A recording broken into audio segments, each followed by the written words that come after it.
All right, welcome back. We're getting into the thick of it now with the Thieves Guild. Things are really starting to get good. Up to this point, we have exposed Mercer Frey to the guild using the translation to Gallus's journal or diary.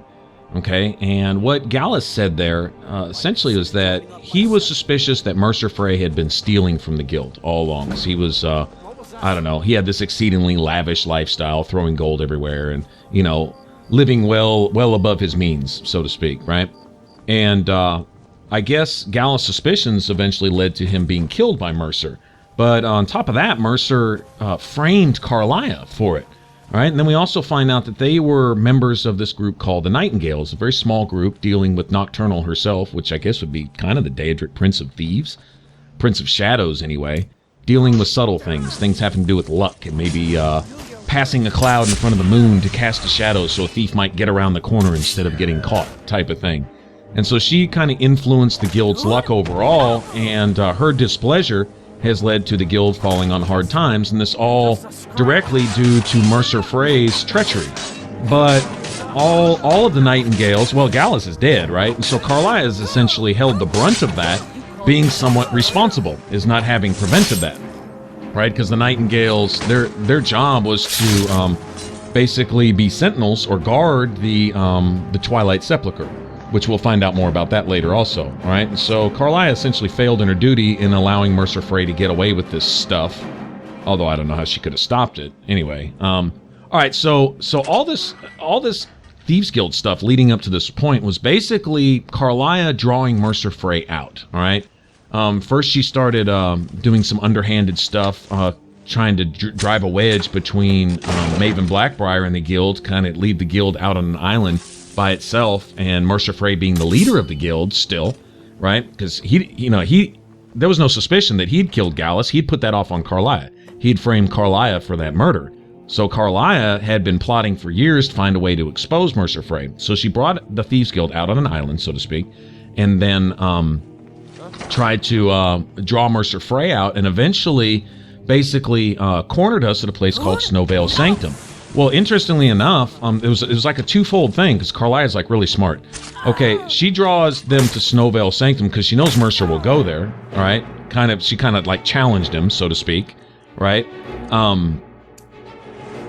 Once he goes there, it wasn't just to confront Mercer Frey, but also Snowvale Sanctum is where Mercer Frey had murdered Gallus. Karliah knew this. She needed to get a hold of Gallus's body to try to find this journal, which she did get, right? And that's what we worked so hard in the last video to find a translation for, because Gallus, being too smart for his own good, had coded the journal in the Falmer language, which like just about nobody had ever even seen before, much less knew the translation to, except for this one crazy wizard up there in Markarth. So anyway, we go and we steal the translation, and what we find is that Gallus was suspicious of Mercer, which is why Mercer eventually killed him, right? But that Mercer had gone a little farther even than that. Not just robbing all of the riches of the Thieves Guild, but also defiling the Twilight Sepulchre in some way. All right, we'll find out exactly how he did that later. But for now, suffice it to say that not only did he strip the Thieves Guild of all of its loot, and in pissing off Nocturnal, he also ruined their luck, right? But he also took all the plans for any future heists that they might have had plotted out. So he's got all this, all right? And so what Brynjolf, I guess the next man in line, in charge at the moment, the Thieves Guild being without a leader, what he wants us to do is go check out Mercer Frey's house here, all right? See if we can find any sign of what he might have planned, where he might be going, where he might be with all of our stuff. Also, they didn't just have to take our word for it. When we got into the vault in the Thieves Guild, we found out that it had been stripped completely bare. Mercer had emptied it, all right? And he's not supposed to be able to do that because that vault's supposed to be impenetrable unless you have 2 of the 3 key holders there to open the vault. It takes at least 2 people there, and somehow Mercer Frey had been getting into the vault all by himself over the years, right? Stripping it, okay? And they can't really figure out how he did that. Well, that is the key to how he pissed off Nocturnal and defiled the Twilight Sepulchre. It's going to have something to do with the skeleton key and all that, and Karliah will get into more of that later, but that's where we're at up till now. All right, so here we are in Mercer's digs. He has this hidden basement area down here. He had basically cordoned off part of the sewers for himself, Put a bunch of traps down here and stuff. Mercer Frey is nothing if not paranoid. Sneaky trap doors in the backside of his house. Armed guards everywhere. Bodyguards, what have you. All this stuff down here. Alright, let's see. I'm not worried about myself. I have the upgrade in the sneak tree to where I don't set off like pressure plates and stuff, but Uthgerd can easily set off a trap on me and get me killed. Followers are good for nothing if not to get you killed every once in a while, setting off traps and stuff like that. Alright, decent loot down here. There's also a couple mementos from Oblivion. There's a thing for the Grey Fox down here, very cool. And there's also a sword, Chillrend. I talked about that a little bit in the last video. It's just reminiscent of Oblivion. Chillrend is a sword you get from defending these two brothers from goblins that are attacking their village, if I remember right. But it's a reward. If you keep both brothers alive, you get Chillrend as a reward for that particular little side quest. It's just some random thing that you run into in Oblivion. But it's you know, it's a unique weapon. Not as good as something you can make for yourself, true enough, but anyway, just like I say, just a memento, just a reminder. Good times. Oblivion and, well, you hear me talk about Oblivion and Fallout 3 a lot, because I think those were the games that brought me into the fold. Bethesda hit on that magic formula of go where you want, do what you want, customize your own character, be who you want to be, and you know, all that stuff. And so it's an RPG to the fullest extent. I mean, they just do it well, and it's just amazing. Anyway, yeah, Oblivion, Fallout 3, they were my first. They were the ones that really got me into it. Other games have been amazing since then. Dragon's Dogma, amazing game. Even thought about doing a Let's Play on that. I don't think it'll foster really any viewership. There's a few of you guys that know about it. There's Chillrend. There we go. Lots of other loot laying around too. Nice. Good deal.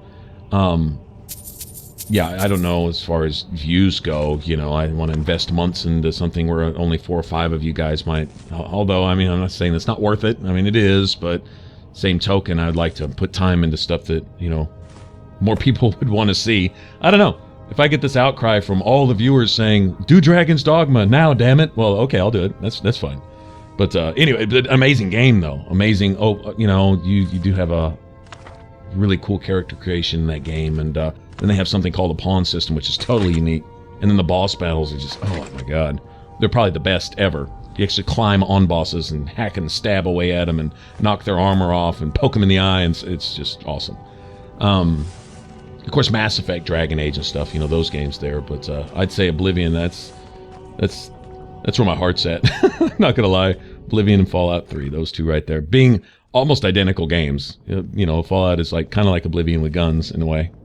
Done by the same team of people. It has the same kind of magic, that same immersion. I don't know. Probably a lot of words you could use to describe that. We are going to be down here in the main story. Down here in the Ratway, this little section of the sewers here. We're going to be down here later. In fact, it'd be good to clear these guys out now. All these vagabonds down here or whatever, they're the equivalent of like bandit plunderers or highwaymen, pretty much.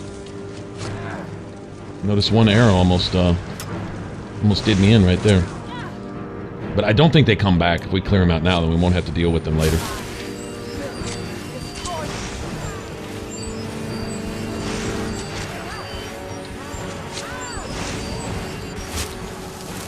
I will destroy you. I think that's what the Asari say in Mass Effect, isn't it? I will destroy you. You'll hear enemy NPCs make little random comments every once in a while in battle, and yeah, I believe the Asari scream that a lot when they're shooting their biotics at you and stuff in Mass Effect. Anyway.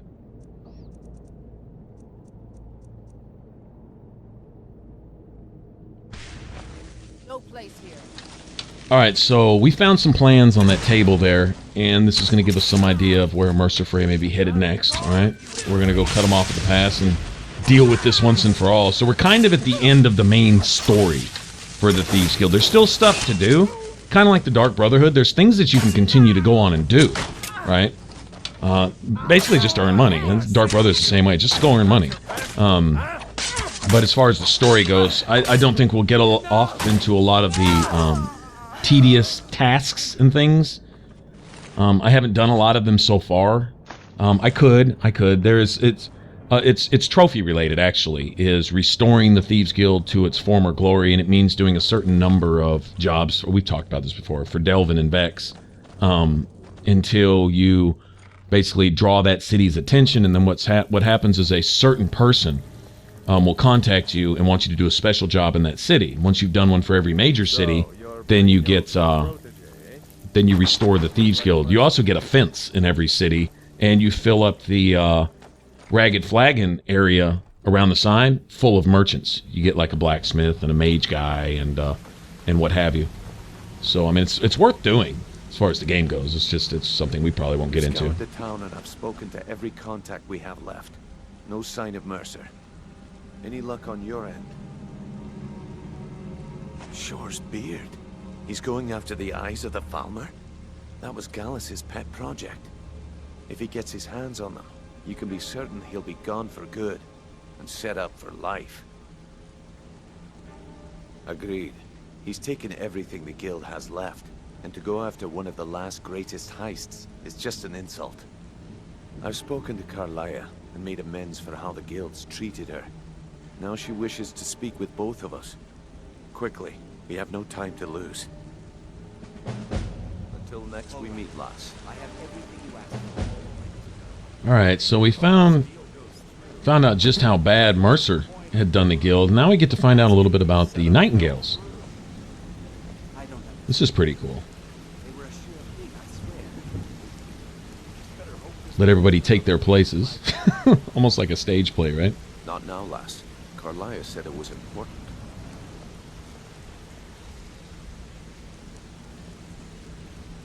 Not now, lass.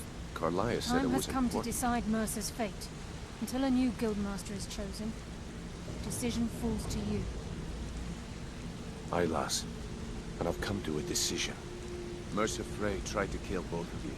He betrayed the guild, murdered Gallus, and made us question our future. He needs to die. We have to be very careful, Brynjolf. Mercer is a Nightingale, an agent of Nocturnal. And it's all true. Everything I heard in the stories. The Nightingales, their allegiance to Nocturnal, and the Twilight Sepulchre. Yes. That's why we need to prepare ourselves and meet Mercer on equal footing. Just outside of Riften, beyond the southeast gate, is a small path cut up the mountainside. At the end of that path is a clearing, and an old standing stone. I'd ask you both to meet me there. I have some preparations of my own to make. I'll meet you at the stone. All right. Go find out about the Nightingales firsthand. Really cool. What a cool story. I mean, the treachery and the backstabbing, and then a little bit of closure and justice for Karliah. But she's really cool, rather than coming in and demanding power and to be in charge of the Thieves Guild. She just wants justice, and she just wants the Thieves Guild restored. She wants her own name restored with Nocturnal also. Probably doesn't serve you too well pissing off a Daedric prince, right? So she gets to make some amends for that.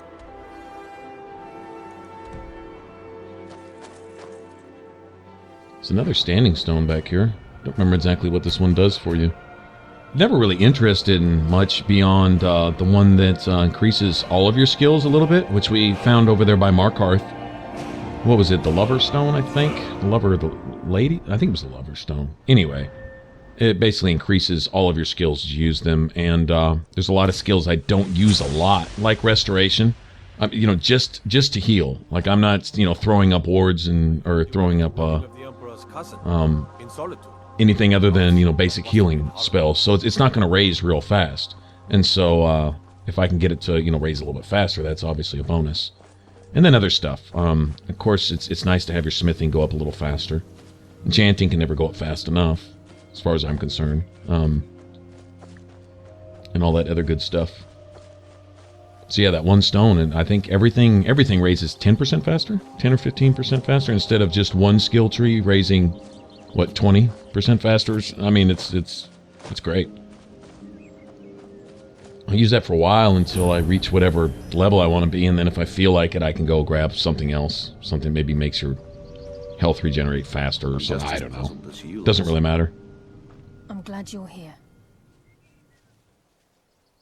This is the headquarters of the Nightingales, cut into the mountainside by the first of our kind. We've come to seek the edge we need to defeat Mercer Frey. If you'll follow me, I'll try to explain on the way.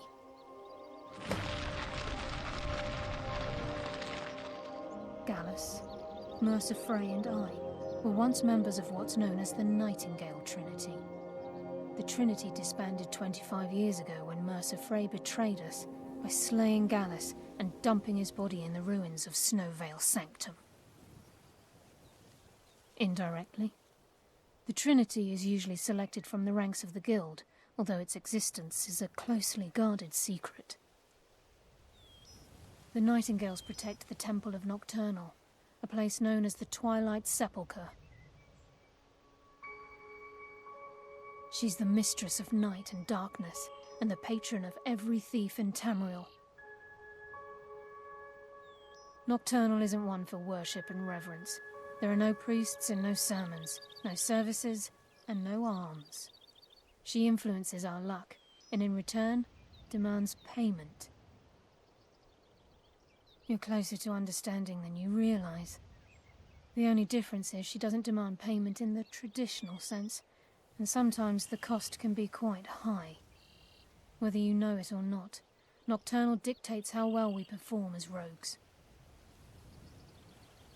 Again, you have to think differently. Haven't you ever noticed how our luck behaves? Like a novice picking an impossible lock, or a blind man suddenly turning to face you as you reach for his pocket. It's through these subtle means that Nocturnal influences us. Nocturnal's whim is the greatest mystery to everyone. There have been volumes written on the subject. Does she exact payment when we die?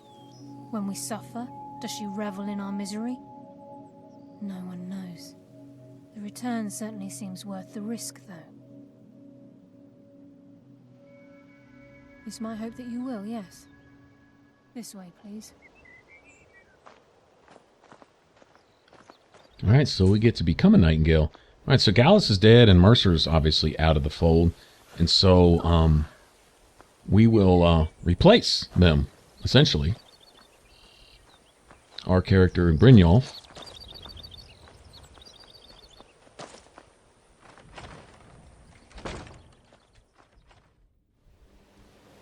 I would wonder if Mercer Frey has been receiving the benefits of Nocturnal up to this point. I don't think so. I think the item he stole from Nocturnal has heard about this place when I joined the guild, but I never enabled him to do what he does. The assumption that the Nightingales were just a myth was seeded within the guild on purpose. It helped divert attention from our true nature. What's wrong, Brynjolf? I can almost hear your brow furrowing. I'm trying to understand why I'm here, lass. I'm no priest, and I'm certainly not religious. Why pick me? This isn't about religion, Brynjolf. It's business. Well, Brynjolf is loyal to the guild, if nothing else. Decent at what he does. This is not I don't think he's going to be killing any of his own, not like Mercer. First of the uninitiated to set foot inside in over a century. Now, if you'll both proceed to the armory to don your Nightingale armor, we can begin the oath. Time's wasting, and Mercer's still out there. Let's get this show on the road. Alright, and if you are a stickler for fine armor, you get a really cool set here. And this armor has some pretty nice perks on it, too. Built-in stuff.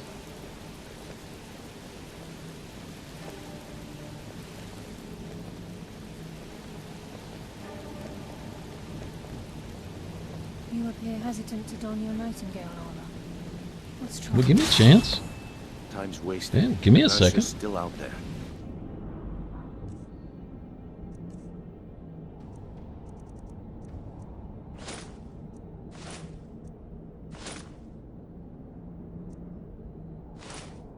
Let's get this show on the road. That's pretty cool armor. Not gonna lie, I really like that.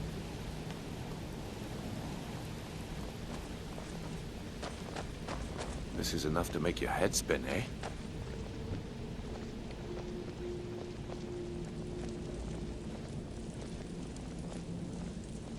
Okay, lass. We've got these get-ups on. Now what? Beyond this gate is the first step in becoming a Nightingale. Whoa there, lass. I appreciate the armor, but becoming a Nightingale? That was never discussed. To hold any hope of defeating Mercer, we must have Nocturnal at our backs. If she's to accept you as one of her own, an arrangement must be struck. What sort of arrangement? I need to know the terms. The terms are quite simple, Brynjolf. Nocturnal will allow you to become a Nightingale and use your abilities for whatever you wish. And in return, both in life and in death, you must serve as a guardian of the Twilight Sepulchre. Aye, there's always a catch. But at this point, I suppose there isn't much to lose. If it means the end of Mercer Frey, you can count me in. What about you? Are you ready to transact the oath with Nocturnal? Oh, sure, why not? I mean, After I open the gate, please stand on the western circle. what could go wrong, right? Making kind of a blind deal with the Daedric Prince. That never ends badly. But we get cool armor, so how can I resist? I mean, it's like, you know, this is the Daedric Prince and all the evil and all the bad things that could happen and how they could betray you and twist you with bad deals and stuff. But yeah, but look at this armor. Who cares? I'm a cool armor whore, I guess. All right. And Uthgerd should be honored to get to hang out. I call upon you, Lady Nocturnal, Queen of Murk, and Empress of Shadow. Hear my voice. Ah, Karliah. I was wondering when I'd hear from you again. Lose something, did we? My lady, I've come before you to throw myself upon your mercy and to accept responsibility for my failure. You're already mine, Karliah. Your terms were struck long ago. What could you possibly offer me now? I have two others that wish to transact the oath, to serve you both in life and in death. You surprise me, Karliah. This offer is definitely weighted in my favor.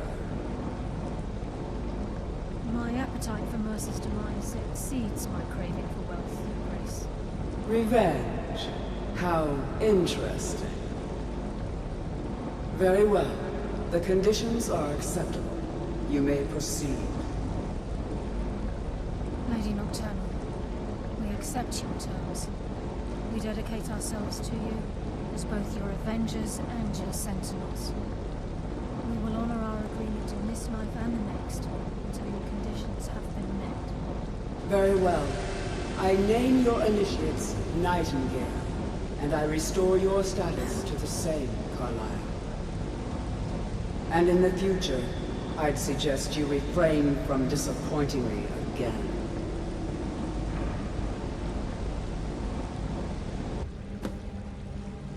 Well, she drives a hard bargain.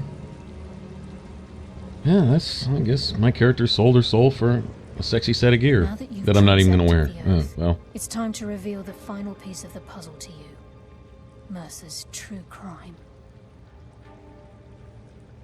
Mercer was able to unlock the Guild's vault without two keys because of what he stole from the Twilight Sepulchre, the skeleton key.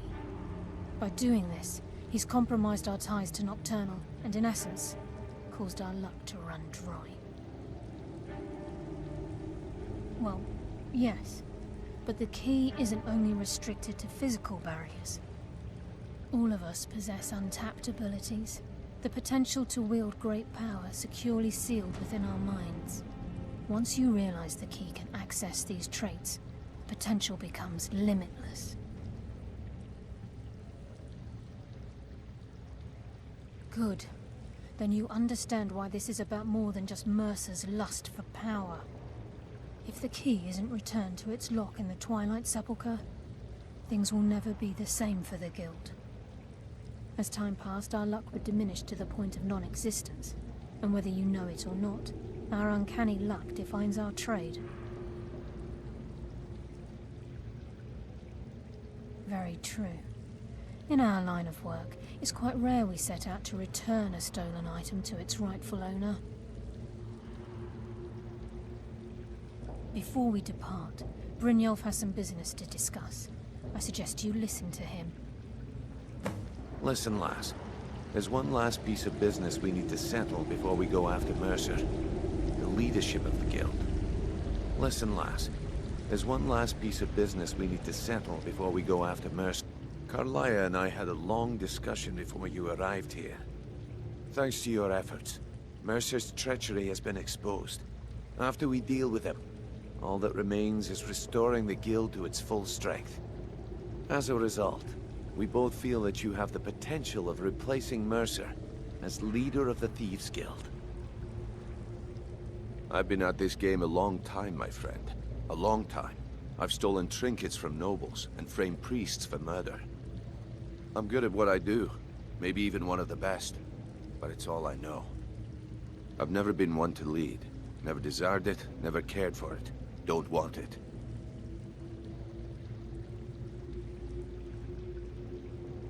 Well, we have a bit of an errand to run before your coronation, so don't get sentimental on me now. Then it's decided. When this is all over and Delvin's contacts assure me that we've regained our footing in Skyrim, we'll handle the details. Until then, we have quite the task ahead. I've been poring over the plans you brought us, and I'm convinced the eyes of the Falmer are in the Dwarven ruins at Erkenthand. Karliah and I will meet you there. Prepare yourself, lass. This will be a fight to remember.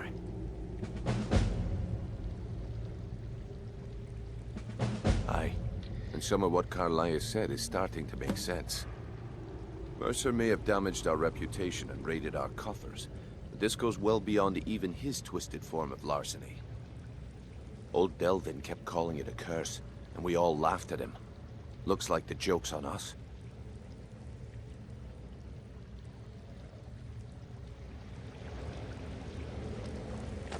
Alright, it is going to be a fight to remember too. Actually, it's probably going to be a 2-video series just getting through this Dwarven Ruin. Or else one really, really long video. It's going to be more like a movie, guys. I don't know.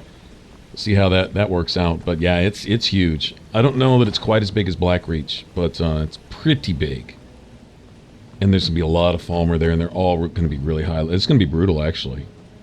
This is not an easy one by any means. And then after all is said and done, then you got to deal with Mercer himself. So, it'll be interesting. And it's another thing, kind of like Snowveil Sanctum, when you're stuck with Mercer as your tank. Although Karliah and Brynjolf aren't quite as weak as Mercer was, at least not together, still, they, yeah, it can get pretty hairy. But alright, it's an adventure. Definitely, let's go deal with this once and for all. Go see if we can't get a hold of these eyes of the Falmer ourselves. Maybe get a little bit of change out of this, you know what I mean? Actually, this is a really good loot run. This is, like I say, a huge Dwarven ruin with lots of stuff to grab along the way. Assuming you can kill all the uber high-level Falmer guarding everything. We'll get out of here. What I'm going to do is I'm going to go back to my house in Whiterun, and I'm going to go drop off all this stuff. Go put up my new Nightingale armor. As cool looking as it is, I'm not running with this, so go put this in my chest, and then maybe do a little crafting. I think I'm going to make a new set of gear. I don't know if I can smith my stuff to the next level, the next quality category. I'm not sure. I don't think so, not yet, but maybe. You never know. But I'm going to go ahead and craft some new stuff. If nothing else, my enchanting's gone up a little bit, so I can get some decent enchantments on my weapons and my armor and stuff. Buff up my one-handed attacks and my archery attacks just a little bit. Give myself a little magicka to spend. You know, stuff like that. Anyway. So let me get back into my gear, go throw the stuff in the house, do some buying, selling, smithing, trading, whatever. And then I'll meet you guys on the next one, and we'll either get straight back into this, or we may go do a little bit of Dark Brotherhoods. We'll probably just go ahead and finish this out. I don't know. We'll see when we get there. But thanks for watching. If you want to subscribe, click that button up top. And if you want to catch the rest of this Let's Play up to this point, click that image there in the middle. It should send you straight to the playlist, all right? Appreciate y'all being here, and I will catch you guys in the next one. Y'all take care. Bye-bye.